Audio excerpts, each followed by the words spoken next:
Tapi terima kasih. Haleluya, haleluya. Shalom Bapak Ibu Saudara. Mari kita sama-sama menyimak apa yang jadi pesan Tuhan buat kita di minggu ini Bapak Ibu Saudara. Pesan Tuhan buat kita adalah Tuhan mau kita mewaspadai adalah roh dusta yang hari-hari sedang bekerja dalam kehidupan umat manusia, termasuk orang-orang percaya. Jadi judul yang diberikan, yang saya berikan adalah roh Tuhan dan roh dusta. Oh, ternyata ada roh Tuhan dan ada roh dusta yang sedang bekerja. Mari Bapak Ibu Saudara kita buka sama-sama di dalam 1 Raja-Raja pasal yang ke-22. 1 Raja-Raja pasal yang ke-22.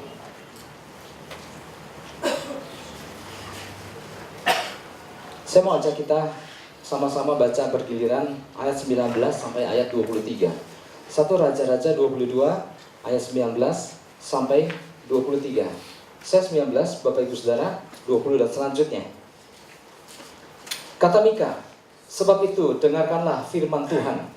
Aku telah melihat Tuhan sedang duduk di atas tahtanya, dan segenap tentara sorga berdiri di dekatnya, di sebelah kanannya dan sebelah kirinya. Silakan Bapak Ibu.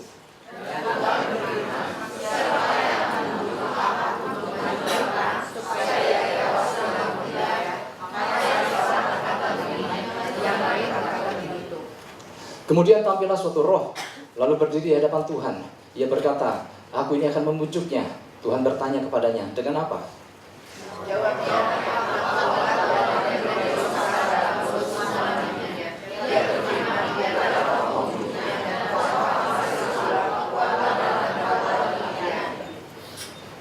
ayat 23. Karena itu sesungguhnya Tuhan telah menaruh roh dusta ke dalam mulut semua nabimu ini. Sebab Tuhan telah menetapkan untuk menimpakan malapetaka kepadamu. Bapak Saudara, kita udah ngerti ya, kalau Alkitab bilang Tuhan menaruh roh dusta, itu bukan Tuhan yang melakukan roh dusta itu, tapi Tuhan mengizinkan roh dusta itu bekerja. Kita tahu prinsipnya dari kisah Ayub, ya, bahwa nggak mungkin iblis itu bisa masuk kalau nggak Tuhan angkat pagarnya dalam kondisi seizin Tuhan. Maka dipersilahkan, tetapi dengan syarat Tuhan bilang jangan sentuh itunya, jangan sentuh itunya, dan jangan sentuh. Semua di dalam sepengetahuan Tuhan. Nah, semua orang-orang yang dimasuk itu kita tahu ada latar belakangnya kenapa Tuhan sampai mengizinkan. Makanya di dalam kisah Saul, maka sejak saat itu roh jahat itu masuk, yang dari Tuhan dikatakan masuk ke dalam kehidupan Saul. Itu bukannya roh jahat itu berasal dari Tuhan, mengizinkan akhirnya itu terjadi pada Saul. Nah, Bapak Ibu Saudara, kita kembali ke sini. Latar belakang daripada hal tadi, daripada firman ya, ayat yang kita baca, latar belakangnya gini. Suatu hari di zaman Raja Yosafat, waktu itu dia adalah seorang raja dari Yehuda, dia mengadakan kunjungan persahabatan ke Israel. Nanti saya jelaskan kok ada Yehuda, kok ada Israel. Nah, Israel waktu itu dipimpin oleh Raja Ahab. Nah, dia berkunjung bukan cuma sekedar kunjungan ke negaraan, tetapi kunjungan persahabatan untuk menjalin persahabatan dengan Ahab. Ya, waktu itu kondisi lagi damai, nggak ada peperangan, baik antara Yehuda dengan Israel, damai-damai. Baik antara Israel dengan bangsa-bangsa lain, baik antara Yehuda dengan bangsa-bangsa lain, semua ada di dalam keadaan kondisi tenang. Nah, dari pertemuan itu timbullah ide daripada Raja Ahab untuk mengajak Raja Yosafat untuk gini, bagaimana kalau kita sama-sama memerangi Aram untuk merebut Ramot Gilead. Nah, Ramot Gilead ini adalah sebuah kota yang dulunya awalnya adalah kepunyaan Israel, tapi direbut oleh Aram.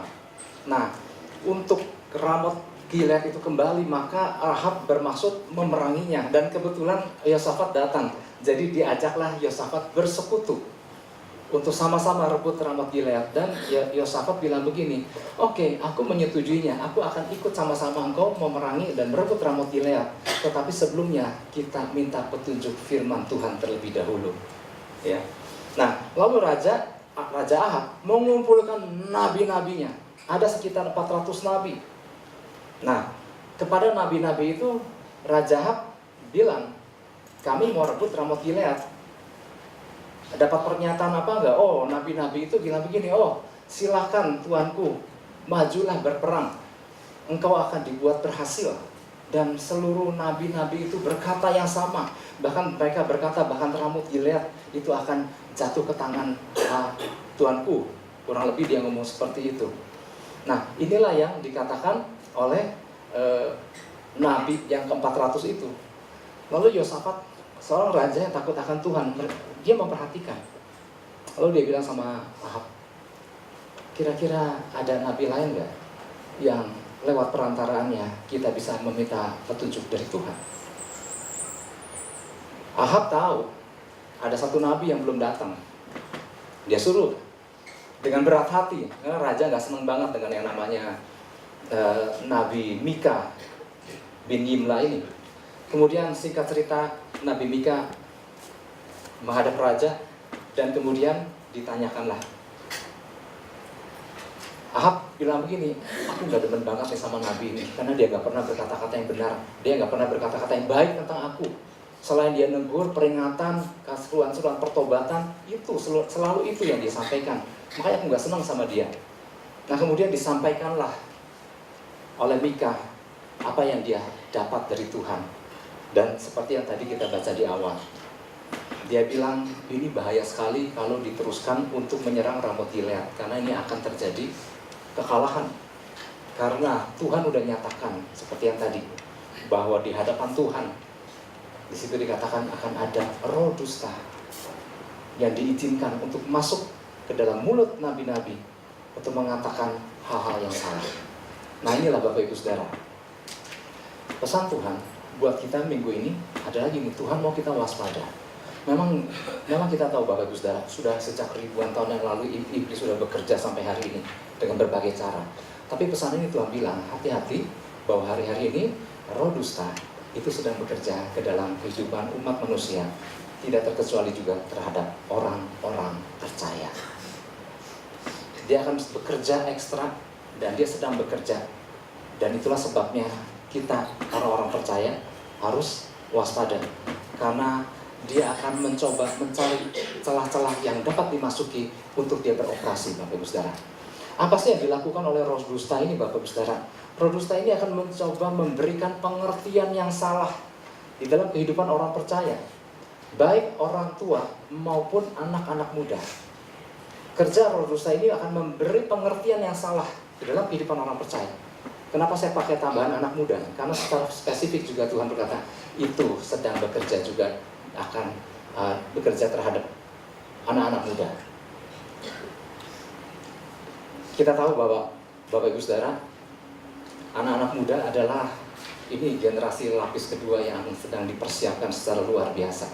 Dan roh ini juga akan bekerja ekstra terhadap anak-anak muda.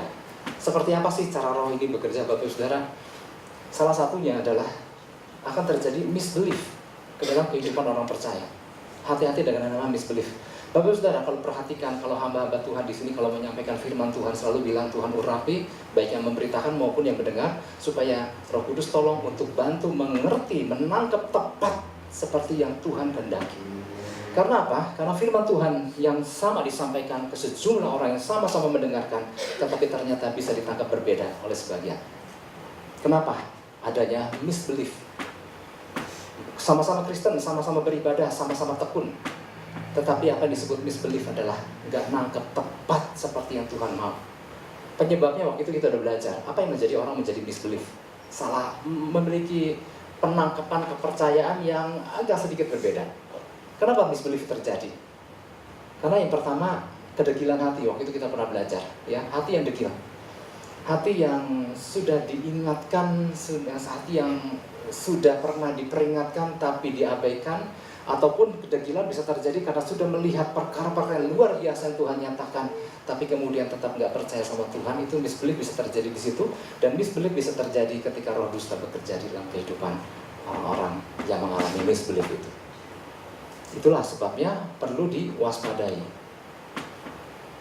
Dengar sama-sama firman, tetapi kemudian ditangkap secara berbeda. Aku sih nangkapnya nggak gitu. Oke, apalagi yang dilakukan oleh roh dusta ini? Yang kedua, dia akan memberikan bujuk rayu untuk melakukan seolah-olah benar, padahal nggak benar. Dia akan memberikan bujuk rayunya. Kalau yang kayak gini pernah ingat siapa pernah terjadi di Alkitab? Nggak jauh-jauh. Waktu ular masuk ke Taman Eden, dia bilang sama Hawa, Hawa, nggak boleh kan makan buah ini? Siapa bilang nggak boleh? Iya, kalau aku makan, aku akan mati. Oh enggak, sekali-sekali kamu nggak akan mati. Kalau kau makan, kau akan menjadi sama seperti Allah. Oh begitu ya. Maka tergodalah Hawa untuk memetik buah pohon pengetahuan yang baik dan yang jahat. Siapa yang ngomong? Si roh dusta itu, yaitu si iblis lewat si ular. Dia akan membujuk untuk seseorang melakukan sesuatu yang seolah-olah benar, padahal nggak benar. Lalu apalagi yang dilakukan oleh roh dusta ini? Dia akan membisikkan suatu fakta yang bertentangan dengan apa yang kita percayai. Dia akan membisikkan suatu fakta loh. Kalau fakta berarti memang fakta. Ya bertentangan dengan apa yang kita percaya. Dengan tujuan apa? Membuat kita menjadi sanksi dengan apa yang kita percayai. Membuat kita menjadi sanksi dengan apa yang kita sedang nanti-nantikan. Dan dia akan menunjukkan suatu fakta. Engkau lihat faktanya kan udah begini, mana mungkin itu bisa terjadi. Lihat dong faktanya. Pegang. Ini fakta loh. Makanya nggak mungkin itu bisa terjadi. Kamu pikir kamu percaya dengan apa yang kamu percaya saat ini. Lihat faktanya. Kamu mempercayai sesuatu yang salah. Nah, roh dusta ini bekerja. Lalu apalagi yang dilakukan oleh roh dusta ini? Roh dusta ini akan menyelusup ke dalam mulut seseorang. Ya tentunya orang percaya. Seperti yang dialami oleh 400 nabi-nabi itu. Ada roh dusta ada dalam mulutnya. Sehingga dia berkata-kata sepertinya kayak benar, tapi ternyata salah. Seolah-olah dia berkata, ini loh dari Tuhan, padahal bukan dari Tuhan. Dan kita nggak bisa berkata, ini dari Tuhan Pak, buktinya betul, gitu ya. Kadang-kadang kan kita suka berdalih seperti, kadang-kadang banyak orang percaya berdalih seperti itu. Kadang-kadang begini, roh dusta belum tentu salah. Wah, oh ya, kadang-kadang di masa-masa promo, roh dusta bilang benar loh, benar loh, cek lah, benar nggak? Benar. Padahal dia punya satu skenario dusta di balik seperti itu, untuk membuat orang menjadi percaya terlebih dahulu, kemudian dia hajar di bagian belakang. Nah, gimana pembedainya? Nah, itulah mestinya Bapak Ibu Saudara. Kita orang percaya, nanti kita akan belajar ada beberapa poin bagaimana mengantisipasi. Karena roh itu sedang bekerja hari-hari ini. Kalau Tuhan sampaikan pesan itu, artinya roh ini memang sedang bekerja dengan giatnya. Nah, apa yang harus kita miliki sebagai orang-orang percaya untuk mengantisipasinya? Siapa sih yang mau kemasukan roh dusta, Bapak Ibu Saudara? Dan siapa yang mau percaya sama dusta-dusta seperti itu? Yang pertama, yang perlu kita miliki orang percaya, memiliki hati yang loyal, yang setia, dan menyembah hanya kepada Tuhan yang benar, dan hidup di dalam penundukan yang benar. Kita buka 1 Raja-Raja 22 ayat 7. Di sini dikatakan, tetapi Yosafat bertanya, tidak adakah lagi di sini seorang nabi Tuhan, supaya dengan perantaranya kita dapat meminta petunjuk? Nah, setelah ke-400 nabi menyampaikan pesan yang sama di hadapan kedua raja, bahwa adalah aman untuk pergi memerangi Ramot Gilead, dan pakai tambahan Tuhan akan buat berhasil dalam apa yang kalian kerjakan. Yosafat justru melihat, kayaknya nggak benar, ini bukan dari Tuhan. Meskipun ke-400 nabi itu dengan meyakinkan bilang itu dari Tuhan, Yosafat melihat, kayaknya bukan. Makanya dia datang kepada Ahab. Ahab, ada nabi lain nggak yang kepadanya kita bisa benar-benar minta petunjuk dari Tuhan? Ahab tahu, malas sekali deh kalau nyuruh Mika. Seperti yang tadi dijelaskan di awal, Mika ini nggak pernah ngomong yang baik tentang aku. Selalu dia ngomong hal-hal yang buruk. Selalu dia ngomong hal-hal yang aku nggak seneng. Selalu yang dia katakan malapetaka. Nah, sebetulnya bukannya Mika itu ngomong malapetaka, Bapak Ibu Saudara. Mika itu menyerukan seruan-seruan, teguran-teguran kepada raja. Mika itu menyerukan pertobatan. Mika itu menyerukan peringatan-peringatan. Supaya apa? Supaya apabila raja mengindahkan teguran-teguran dan peringatan-peringatan yang disampaikan oleh Mika, maka nggak mesti raja mengalami sebuah malapetaka. Sebetulnya kan maksudnya kan begitu. Tapi yang perlu kita garis bawahi adalah Yosafat.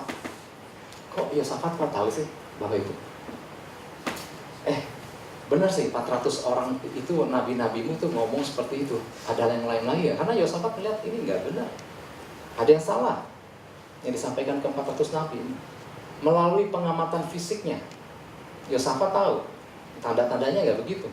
Melalui pengamatan rohaninya, ketajamannya, dia tahu Tuhan nggak bilang begitu. Coba ada lagi nggak nabi lain yang bisa menyampaikan benar-benar petunjuk dari Tuhan? Nah sekarang pertanyaannya, kok dari mana Yosafat kok bisa memiliki ketajaman seperti itu sih Bapak Ibu Saudara? Ada beberapa latar belakang daripada Yosafat.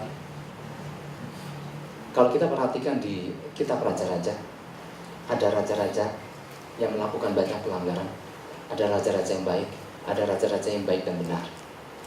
Nah, raja-raja yang baik dan benar itu nggak pernah ditemukan di wilayah kerajaan Israel. Gak semua juga raja-raja di wilayah Yehuda juga baik dan benar. Ada juga yang melakukan hal yang gak berkenan di mata Tuhan. Tapi Yosafat ini termasuk raja yang berkenan. Dia dibesarkan oleh Asa, ayahnya, yang adalah juga seorang raja yang berkenan di hadapan Tuhan. Dan Yosafat mendapat didikan dari Asa, ayahnya. Dan sepeninggal ayahnya, Yosafatlah yang memegang tampuk kepemimpinan kerajaan Yehuda. Dan Yosafat memerintah dengan takut akan Tuhan. Dia mengikuti jejak Asa, ayahnya. Dia merobohkan tiang-tiang berhala. Dia melakukan apa yang benar di mata Tuhan. Dan Asa juga di tengah kondisi suatu kali terjepit dan tidak berdaya, dia katakan, aku nggak tahu apa yang harus aku lakukan, tetapi mataku tertuju kepadamu, yaitu kepada Tuhan. Artinya kita tahu kualitas seorang yang bernama Yosafat. Nah, atas dasar inilah dia menyembah pada Allah yang benar, dan dia memiliki kesetiaan, dan juga Yosafat ini, sehingga dia punya satu ketajaman. Dari situlah datangnya ketajaman Bapak Ibu Saudara. Punya loyalitas kepada Tuhan, menyembah kepada Tuhan yang benar, Tuhan yang esa, dan hidup di dalam penundukan yang benar kepada otoritas. Ini membuat seseorang punya ketajaman untuk mulai bisa membedakan mana yang dari Tuhan, mana yang bukan dari Tuhan. Oke, sejarah bangsa Israel begini Bapak Ibu Saudara. Dulu Israel itu satu, nggak terbagi dua. Sejak zaman Salomo, ya kita tahu Salomo, akhirnya Tuhan memutuskan kerajaan itu terpecah, tapi bukan lewat masa pemerintahan Salomo, tetapi lewat pemerintahan anaknya Salomo yang bernama Rehabeam. Rehabeam awalnya memerintah satu kerajaan yang utuh, tapi kemudian kita tahu Rehabeam pernah memberikan satu keputusan-keputusan yang sangat tidak berpihak, karena ini awal mula cara Tuhan memecah belahkannya menjadi dua kerajaan. Karena Rehabeam memberikan keputusan-keputusan yang tidak berpihak kepada raja, maka 10 suku Israel meninggalkan Yehuda dan dia bergabung dan membentuk sebuah kerajaan utara yang bernama kerajaan Israel. 2 suku Yehuda dan Benyamin, dia membentuk sebuah kerajaan Yehuda. Masing-masing kerajaan punya rajanya. Yang utara akhirnya dipimpin oleh seorang yang bernama Yerobeam. Yang selatan yaitu Yehuda dipimpin oleh Rehabeam. Nah, tetapi yang dulunya berasal dari satu kerajaan yang utuh dan pusat penyembahan ada di Yerusalem yang letaknya di wilayah Yehuda. Maka orang-orang yang meskipun kerajaan sudah terpecah, orang-orang utara selalu beribadah ke Yerusalem, ke selatan. Yerobeam memperhatikan, waduh celaka juga. Kalau rakyatku, kalau beribadah mesti ke wilayah Yehuda, ke wilayah kerajaan yang lain. Lama-lama mereka semua pindah ke Yerusalem. Maka Yerobeam punya ide.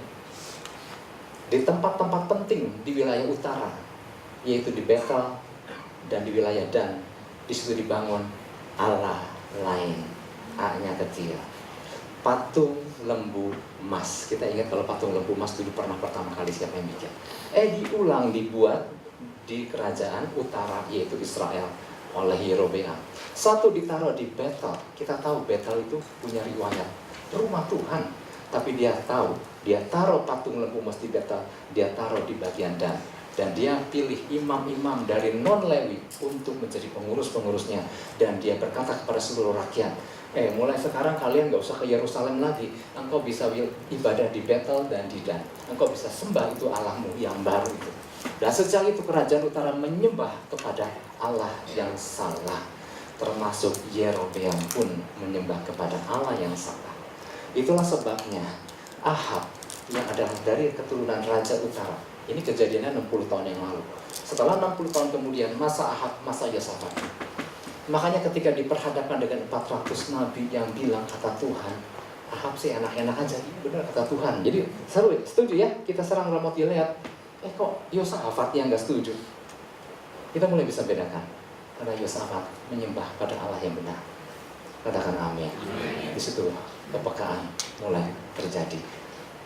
Bukan Yosafat bukan cuma sekedar rajin beribadah, tapi dia hidup di dalam penundukan yang benar, sujud kepada Allah yang esa, dan memiliki loyalitas yang tidak diragukan.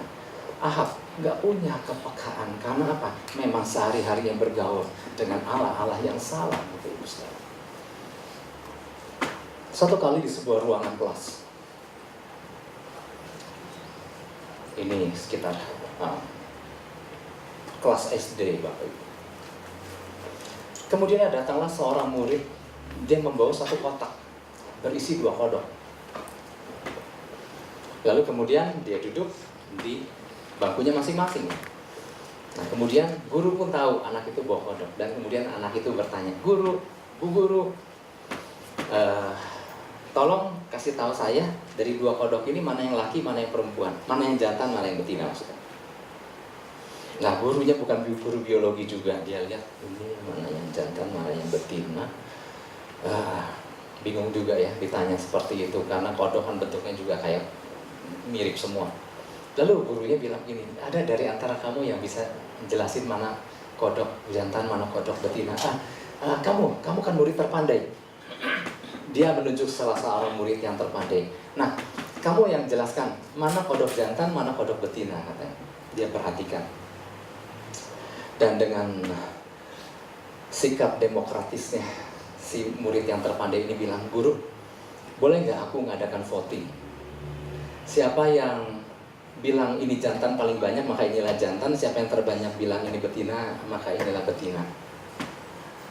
Bagus, saudara, kita yang dengarnya agak geli ya, maksudnya untuk menentukan jantan betina, ini murid yang sangat demokratis. Dia bilang, kita voting aja. Suara terbanyak lah yang menentukan jantan, maka dia jantan. Suara terbanyak menentukan betina, dia betina. Kita bisa ketawa ya. Tetapi Bapak Ibu Saudara, hari-hari ini dunia kan melakukan hal yang kayak begini. Mayoritas dibilang betul. Mayoritaslah yang benar. Pak, udah pasti dia benar. Kenapa? 400 nabi ngomong begitu. Ini cuma 1 orang nikah. Berarti yang salah yang mana? Yang 1 orang. 400 yang benar. Itu kata dunia. Tapi kata Yosafat anak Tuhan, bukan. Enggak selalu mayoritas itu betul. Karena punya ketajaman untuk membedakan, bukan cuma perkara jumlah yang banyak pasti benar, oh enggak. Oleh sebab itu Bapak Ibu Saudara, diperlukan ketajaman di dalam kehidupan orang-orang percaya. Yang setuju sama saya katakan amin. Oh iya, kadang-kadang dunia mencoba untuk bertindak demokratis. Pak, jadi yang mana ya? Udah dah, saya voting aja dah. Kalau mayoritas bilang begini, ya udah saya ikut deh. Kadang-kadang kan begitu mudah untuk memutuskan segala sesuatu hanya berdasarkan mana suara terbanyak, mana suara yang kurang banyak. Negara kita juga kurang lebih melakukan praktek-praktek yang kayak begitu kan. Yuk kita pilih mana suara terbanyak ya. Pak, dari mana Anda tahu suara yang Anda dengar? Ada suara Tuhan. Saya anaknya. Saya kenal suara bapak saya. Saya kenal banget batuknya mama saya. Karena sering bergaul dan sering tahu ini batuk mama saya. Yang setuju katakan amin. Saya tahu kalau di kantor, di ruang sebelah masuk, siapa yang masuk, kurang lebih saya tahu. Kalau Bu Muti yang masuk saya tahu, oh pasti dia masuk. Saudara yang ketawa itu saudara kayak. Oke, lanjut yang nomor 2. Yang pertama adalah gimana kita mengantisipasinya adalah memiliki hati yang loyal dan menyembah hanya kepada Tuhan yang benar dan hidup dalam kedudukan yang benar. Yang kedua adalah memiliki motivasi yang benar dan tulus. Hidup dengan memiliki motivasi yang benar dan tulus. Kita kembali ke 1 Raja-Raja 22 ayat 8.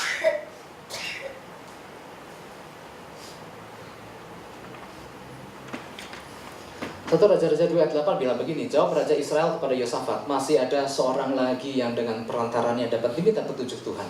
Tetapi aku membenci dia, sebab tidak pernah ia menubuatkan yang baik tentang aku, melainkan malapetaka. Orang itu ialah Mika bin Himlah. Kata Yosafat, janganlah raja berkata demikian. Sebetulnya Bapak Ibu Saudara, harusnya Ahab itu bersyukur punya orang, masih ada orang seperti Mika itu di negaranya. Tapi Ahab gak senang justru sama Mika, karena dia bilang Mika gak pernah bilang yang baik-baik tentang aku. Dia selalu dikatakan malapetaka. Yang selalu dikatakan adalah teguran. Yang selalu disampaikan adalah peringatan. Bapak Ibu Saudara, bersyukur Bapak Ibu Saudara dalam kehidupan perjalanan rohani kita dikelilingi sama orang-orang yang suka negur kita dengan cara yang benar tentunya. Yang suka ada orang yang memperingatkan, ini loh Tuhan sampaikan ini loh. Bersyukur Bapak Ibu Saudara. Bayangkan kalau nggak ada yang negur lagi. Tapi buat orang model Ahab kan terganggu dengan apa ya, dengan orang yang seperti Mika itu.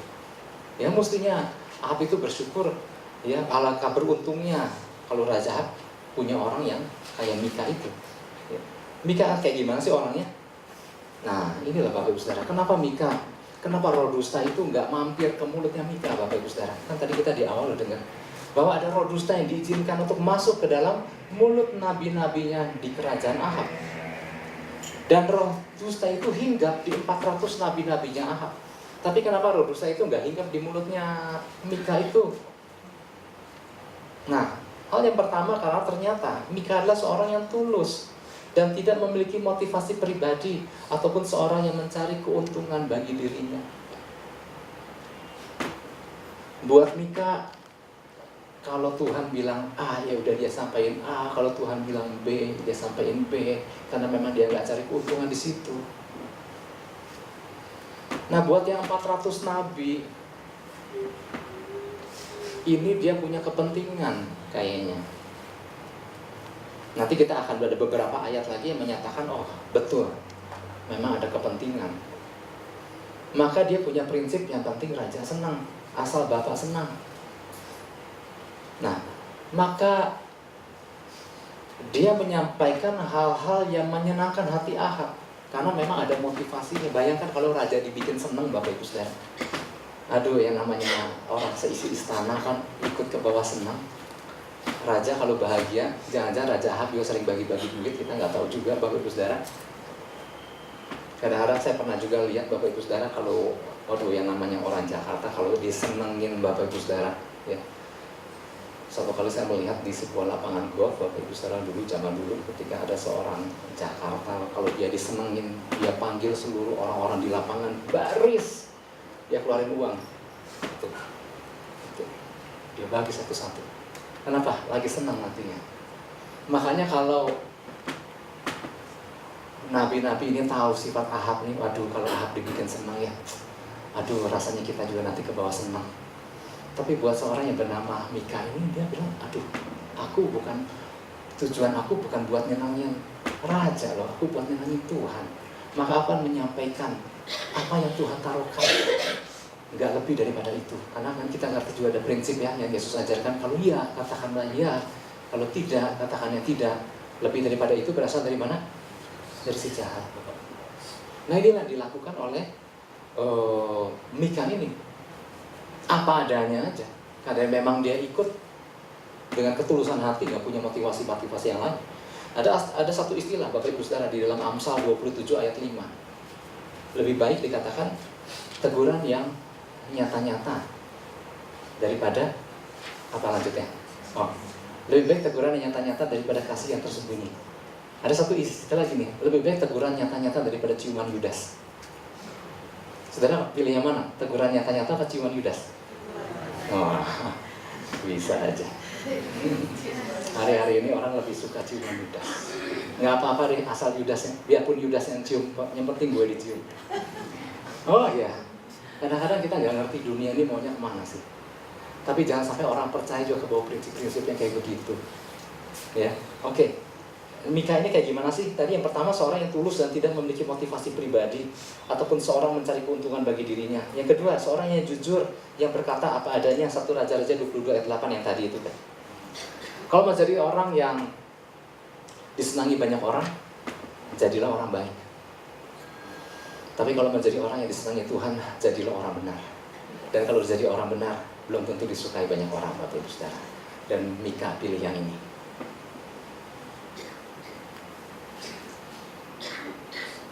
Kejujuran Mika membuat dia dibenci Ahab. Tadi kan di situ kan ditulis ya. Ahab juga bilang, tapi aku benci dia. Jadi orang benar kadang-kadang dibenci juga, bahkan dibenci sama raja. Bahkan mau jadi orang benar kayak Ahab di DKI, Bapak Ibu Saudara, aduh yang benci banyak banget. Dan siapa yang benci, Bapak Ibu Saudara? Yang benci orang benar adalah orang jahat, Bapak Ibu. Yeni Wahid pernah berkata, hanya orang baik yang pilih orang baik. Oke, lanjut ya.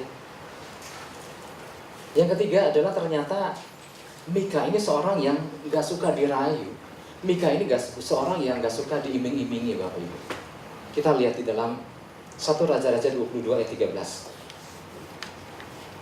Jadi waktu raja panggil Mika lewat pesuruhnya itu menuju ke sebuah ruangan dan dijemputlah Mika di situ.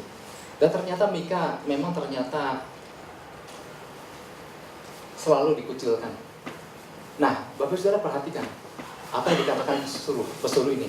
Suruhan yang pergi memanggil Mika itu berkata kepadanya, ini lagi jemput Mika. Ketahuilah, nabi-nabi itu sudah sepakat meramalkan yang baik bagi raja. Hendaklah engkau juga berbicara seperti salah seorang daripada mereka dan meramalkan yang baik. Sepanjang perjalanan, pesuruh ini udah bilang sama Mika, yang 400 udah meramalkan yang baik bagi raja. Sekarang gantian engkau ngomong yang sama. Nah, ternyata Bapak Ibu Saudara, kita bacanya mungkin agak biasa ya. Nah, ternyata kalau Bapak Ibu Saudara yang punya terjemahan yang lain, misalnya Amplified, hendaklah engkau juga berbicara seperti salah seorang daripada mereka. Di sela-sela itu, hendaklah engkau, aku mohon dengan amat sangat. Please. Di dalam bahasa Ibrani-nya ada tambahan kata na. Na itu I beg you, I pray to you. Bahkan dia berdoa kepada Mika, Mika tolong sampaikan yang sama dengan nabi-nabi yang 400 itu. Please, I beg you Mika. Ternyata Mika bukan orang yang bisa dibegitukan, Bapak Ibu Saudara. Buat Mika, lihat jawaban selanjutnya Mika, ayat 14. Mika bilang begini, tapi Mika menjawab, demi Tuhan yang hidup sesungguhnya, apa yang akan difirmankan Tuhan kepadaku, itulah yang akan kulakukan. Wah, mantap banget Bapak Ibu Saudara. Nah, hari-hari ini, Tuhan mau orang benar, orang-orang percaya, punya kualitas-kualitas yang kayak begini Bapak Ibu Saudara. Sampai raja benci, buat Mika nggak masalah, tapi itu asal Tuhan jangan benci dia.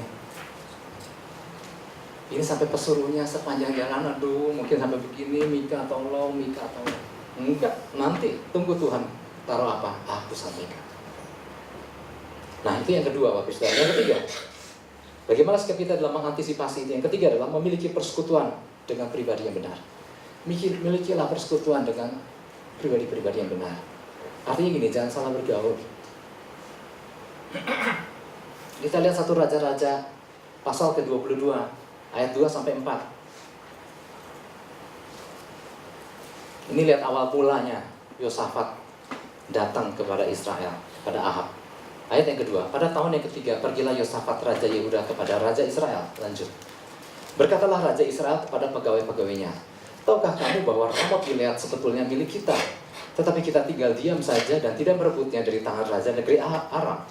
Ayat 4. Lalu kata Ahab kepada Yosafat, maukah engkau pergi bersama-sama aku untuk memerangi Ramot Gilead? Jawab Yosafat kepada Raja Israel, kita sama-sama aku dan engkau, rakyatku dan rakyatmu, kudaku dan kudamu. Nah Bapak Ibu Saudara, sesuatu yang kelihatannya baik di mata manusia ternyata belum tentu berkenan di mata Tuhan. Buat banyak orang mungkin kunjungan Yosafat kepada Ahab ini mungkin dianggap, oh baik ya, Yosafat adalah cinta damai. Padahal di zaman Asa anti banget untuk bergaul dengan Raja Israel. Tapi di zaman anaknya, Yosafat, seorang yang dikatakan dalam tanda kutip, Yosafat cinta damai. Dia pergi ke Yerusalem bukan kunjungan kenegaraan, tapi menjalin persahabatan dengan Ahab. Nah, kita lihat ternyata sudah mulai terjadi satu mulai awal mula adanya suatu keterikatan ketika Ahab bilang begini, maukah engkau pergi bersama-sama aku? Kita sama-sama, aku dan engkau, rakyatku, rakyatmu, kudaku, kudamu. Mulai terjadi saling berbagi, saling memberi, saling memiliki. Artinya kunjungan Yosafat kepada Ahab itu bukan cuma sekedar berkunjung ke negara lain, tapi menjalin sebuah persekutuan. Di mata Tuhan, Pak, dari mana tahu Tuhan gak berkenan? Yuk kita lihat, di dalam 2 Tawarik 19, memang di satu raja-raja ini gak ada terusannya, tetapi di dalam 2 Tawarik 19 ayat 1-3, Tuhan murka dengan apa yang dilakukan oleh Yosafat. Karena bukan hanya sekedar bakal mencelakakan Yosafat, tetapi di mata Tuhan ternyata bisa terjadi efek-efek yang lain. Kita lihat dulu deh, 2 Tawarik 19 ayat 1. Yosafat Raja Yehuda pulang. Nah, waktu itu kan terjadi suatu peristiwa Bapak Ibu Saudara. Akhirnya kan Ahab lebih dengar. Jadi 400 nabi, maka jalan peranglah. Nah, ini Ahab dasar licik. Waktu mau terjun perang, Bapak Ibu sebenarnya bisa baca sendiri. Ahab bilang, aku pakai pakaian biasa. Tapi Yosafat, engkau pakai pakaian raja ya. Ini kan licik Bapak Ibu Saudara. Mau pergi perang lawan musuh, dia bisa nyamar pakai pakaian biasa, prajurit biasa. Tapi Yosafat dipakai pakaian kebesaran, pakaian raja. Ini kan bahaya, karena musuh kan yang pertama-tama diincar adalah raja. Tetapi singkat cerita, Yosafat luput, malah ada orang yang lempar panah asal dan menembus kepada baju besinya Ahab. Nah, akhirnya Yosafat Raja Yehuda pulang dengan selamat ke istananya di Yerusalem. Ayat 2. Ketika itu Yehu, nah ada seorang nabi Tuhan, bin Hanani, pelihat itu, pergi menemuinya dan berkata kepada Raja Yosafat, sewajarnya kan engkau menolong orang fasik dan bersahabat dengan mereka yang membenci Tuhan. Karena hal itu Tuhan murka terhadap engkau. Tuhan marah dengan adanya persekutuan yang intim antara Yosafat dengan Ahab. Orang benar bergaul dengan orang fasik dan penyembah berhala. Bapak bisa lanjut. Namun untungnya, bersyukurnya, Yosafat itu masih diluputkan karena Tuhan menilai masih ada hal-hal yang baik di dalam kehidupan Yosafat. Karena engkau menghapuskan tiang-tiang berhala dari negeri ini dan mencari Allah dengan tekun. Memang Yosafat belum sempat terlalu dalam di dalam hal itu Bapak Ibu Saudara. Karena apa? Ketika mulai aku dan engkau, kita sama-sama, rakyatku, rakyatmu, Allah, kudaku, kudamu. Ini lama-lama bisa berlanjut. Allahku, Allahmu, dewaku, dewamu. Nah ini yang dikhawatirkan. Aduh Yosafat, engkau ini main-main di wilayah-wilayah yang bahaya. Kenapa? Bisa terjadi apa Bapak Ibu Saudara? Karena ternyata ada efek. Tuhan bukan saja murka atas keselamatan Yosafat bisa bahaya, tetapi ada dampak-dampak yang lain. Karena hukum Tuhan sudah jelas bahwa orang percaya nggak diperkenankan untuk bergaul dengan orang fasik atau penyembah berhala. Nah, efeknya apa? Yang pertama gini, setiap pertemanan orang percaya dengan orang fasik atau penyembah berhala, maka selalu akan terjadi degradasi iman, degradasi moral, degradasi kebenaran. Karena firman Tuhan jelas bilang, pergaulan yang buruk merusakkan yang baik. Mulai terjadi karena bersekutu. Nah ini hubungannya kan udah dalam. Di dalam persekutuan dengan orang-orang yang menyembah berhala, mulai terjadi degradasi moral, iman, dan kebenaran firman Tuhan. Bapak Saudara, ingat gak minggu lalu? Setiap kita rindu lawatan Tuhan terjadi dalam kehidupan kita. Tapi kan di situ dikatakan ada lembah-lembah yang harus ditutup. Karena udah terjadi banyak sekali degradasi iman, degradasi kebenaran, degradasi moral yang perlu diangkat kembali untuk sesuai dengan standar yang Tuhan inginkan. Nah, orang percaya yang kemudian bersekutu kayak pada Yosafat sama Ahab lagi, ini yang udah bagus bisa turun. Karena mulai terjadi hal-hal yang tadi, degradasi-degradasi itu. Mazmur 1 ayat 1 dikatakan apa? Berbahagialah orang yang tidak berjalan menurut nasihat orang fasik, yang tidak berdiri di jalan orang berdosa, yang tidak duduk di dalam kumpulan pencemooh. Pemazmur udah memperingatkan. Ternyata apa? Berbahagialah orang, diberkatilah orang yang tidak berjalan. Perhatikan dulu, kita pernah belajar ini. Tidak berjalan, tidak berdiri, tidak duduk dalam kumpulan pencemooh.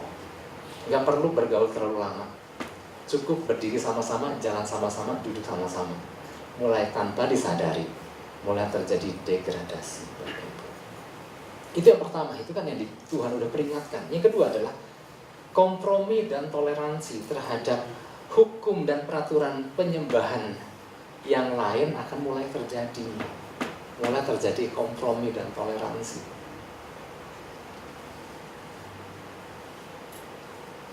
Mulai dari kita sama-sama, Allahku kudaku kudamu, rakyatku rakyatmu, mulai Allahku Allahmu. Bapak Ibu Saudara, kejatuhan Salomo kan dari mana itu? Dia bukan cuma bergaul dengan penyembah berhala, dia kawinin. Dan jumlahnya kan gak tanggung-tanggung, 700 plus 300 ribu. Dan akhirnya apa? Dari seorang cinta Tuhan sampai menjadi seorang yang berpaling dari Tuhan. Karena apa? Karena dia bahkan tinggal bersama-sama, hidup bersama-sama dengan para penyembah-penyembah berhala itu. Ini yang membuat cikal bakalnya kerajaan itu terbagi dua. Kenapa masih terbagi dua? Kenapa masih ada utara, masih Yehuda? Tuhan mempertimbangkan supaya yang Yehuda, keturunan Daud ini jangan punah. Maka Tuhan tetap mempertahankan Yehuda itu tetap ada, meskipun kecil. Karena tahu dari situ akan lahir satu pribadi yang dahsyat buat Saudara. Ahab pun begitu kan? Kerajaan utara semuanya menyembah berhala. Dia kawin sama Isabel juga, Bapak Ibu Saudara. Seorang penyembah berhala. Bukan cuma dia bergaul dengan Isabel, dia kawinin juga itu Isabel. Sehingga dari sinilah mulai terjadi banyak degradasi-degradasi. Sampai akhirnya Ahab menjadi orang yang sangat percaya untuk sesuatu yang bukan berasal dari Tuhan. Nah, itulah sebabnya Bapak Ibu Saudara, Tuhan peringatkan kita hari-hari ini, Roh itu lagi bekerja. Dan kalau Tuhan peringatkan, artinya ini lagi bekerja ekstra untuk mencari celah, untuk dimasuki. Oleh sebab itu, inilah saatnya kita lebih lagi merapatkan diri sama Tuhan. Merapatkan diri bukan cuma sekedar lebih rajin lagi beribadah, itu bagus Bapak Ibu Saudara, tapi kemudian miliki suatu kualitas pengiringan yang luar biasa sama Tuhan. Katakan amin. Mulai punya kesetiaan, menyembahnya kepada Tuhan, hidup di dalam pendudukan yang benar dan ketulusan seperti kualitas Mika itu. Bapak Ibu Saudara, mari yang mau katakan amin dan kita mau beri tepuk tangan buat Tuhan.